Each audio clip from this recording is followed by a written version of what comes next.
Hey, I'm Rob. And I'm Rob. And this is Ask Rob and Rob.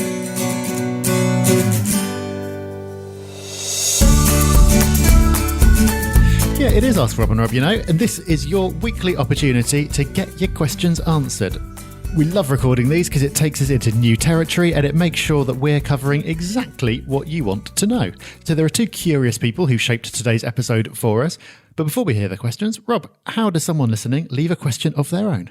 Super simple. You can phone in on 013 808 00035. That's 013 808 00035. Surely you've got that on speed dial by now.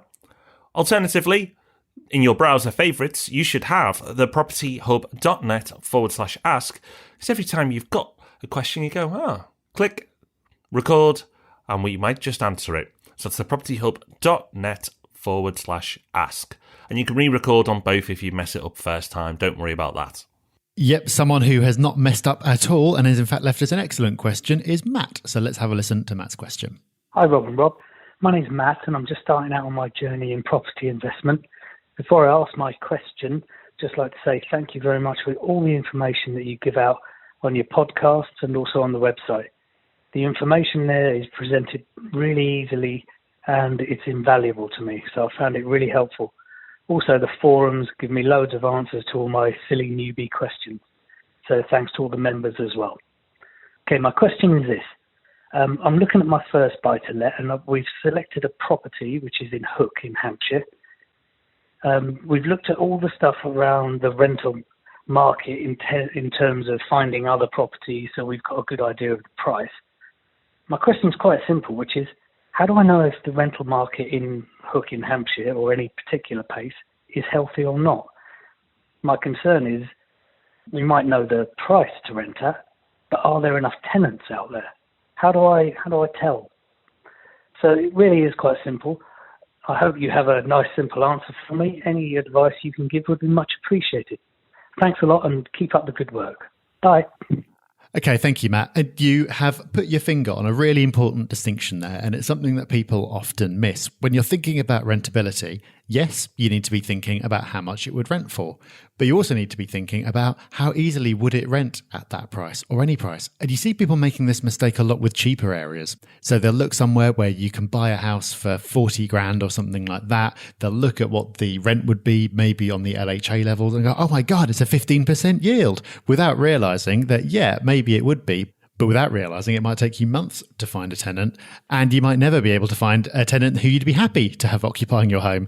So this is definitely a good question to be asking yourself. Two ways immediately come to mind that you could get yourself closer to an answer. So one is to go onto the portals. You can go onto Rightmove and Zoopla, and you can have a look at what's listed there at the moment. And you can also look at properties that have been marked as let agreed. And there are two ways of looking at this. The best way to do it is to keep an eye on that particular area for a period of time, so you can get a sense of how long properties are up there for before they get marked as let agreed. And that's easier to do over time.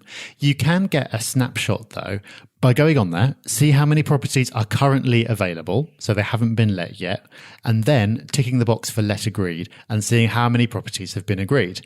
Because if there are 10 properties available and 8 of them have been marked as let agreed, then you can get a sense that they're probably turning over quite quickly.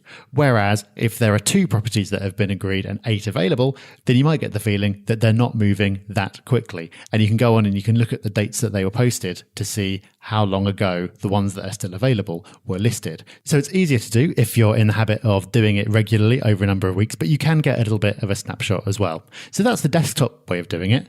The other way is to ask and call up some letting agents and find out. And yes, of course, letting agents may well have an incentive to say, oh yeah, give it to us. We've got people waiting. It'll fly out the door. And that may not necessarily be true. But if you call 3 to 5 different agents, chances are you'll start to build up a more realistic picture.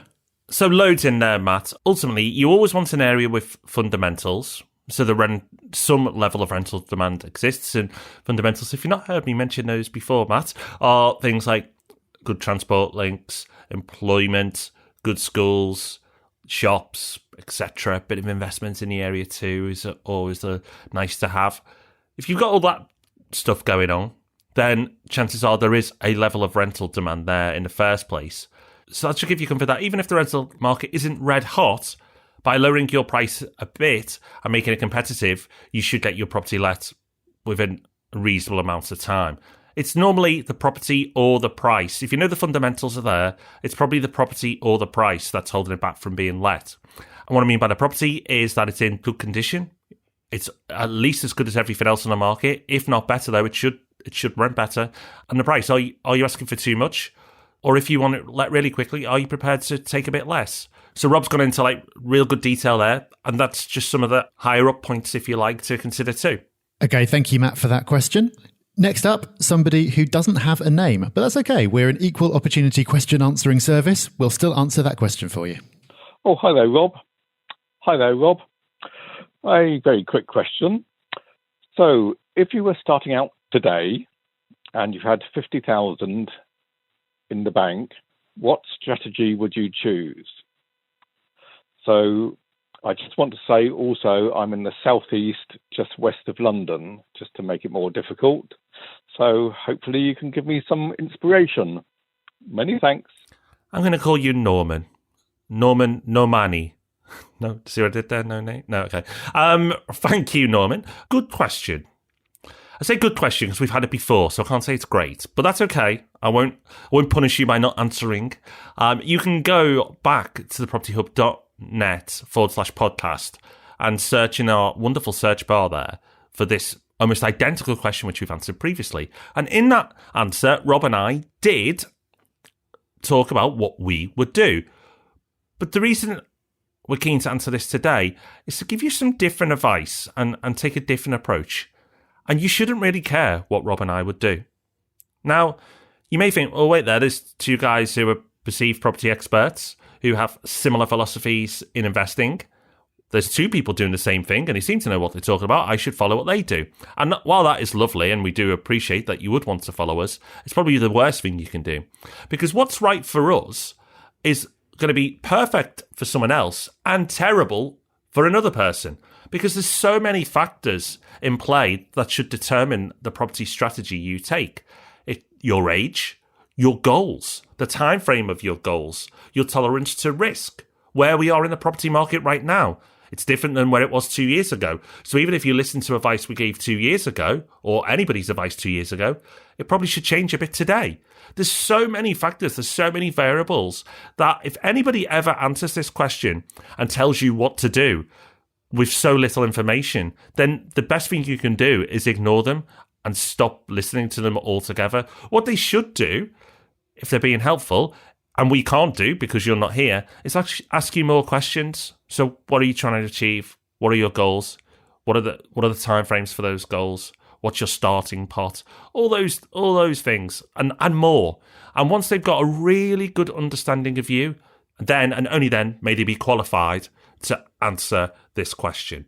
We wanted to flag this one up because you can go to meetups where plenty of people will ask this question and give very little information, and plenty of people, some just trying to be helpful and some just trying to be biased and get you to do what they do, will tell you, do this, do that. They need to understand where you're at, where you're going, what you want to do. You need to understand it too, and only then can anybody give you advice. Yeah, that's an absolutely spot-on answer. It's so true. It's something that I get asked all the time at meetups and things like that. What would you do? It's really not relevant. I understand why you ask, because you want normally a template. It's easier if someone will say, oh yeah, this is what I did. It worked for me. This is what I would do. Off you go. And just get that cookie cutter off the shelf. Here's what you go and do. Doing all those things that Rob just talked about, it's much harder. What you really want to do is go out and buy a property. What you don't want to do is spend potentially months thinking really hard about what it is that you want out of this and what your strengths are and what your fears are and all these other things. That's not really what you want to be doing. But if you do go through that process, you will get to a better result at the end. So while it's tempting to copy somebody else's approach and try to replicate what they've done, unless they are identical to you in every respect, you are not going to get the result you want, even if you copy them perfectly. Absolutely. And I started off saying by the strategies Rob and I employ are similar, but they're not identical. There are some small differences. And that's because there are things in our approaches that are slightly different. So even Rob and I don't have identical approaches, even though we're in similar life positions. We have very similar approaches, but not identical. So hopefully, Norms, that'll keep you in check. And many other people have benefited from that question too. So thank you so much for calling in. Ended up being a great question after all. Right, whether you've got great, good, or even so-so questions, we'll have them. We'll take them in. We'll make it easy for you. We've got a phone number that you can call, but also we've got the link, which is thepropertyhub.net/ask. So get along to that, get your questions in, and you could be on the show soon. Yep, go ask your question. Once you've done that, while you're on the site, you can go through hundreds and hundreds of back episodes, hundreds of property podcasts, over 100 Ask Rob and Robs, loads of information there. I think that should be enough to tide you over till Thursday, when we'll see you again for the Property Podcast. Have fun. Bye-bye. Bye-bye.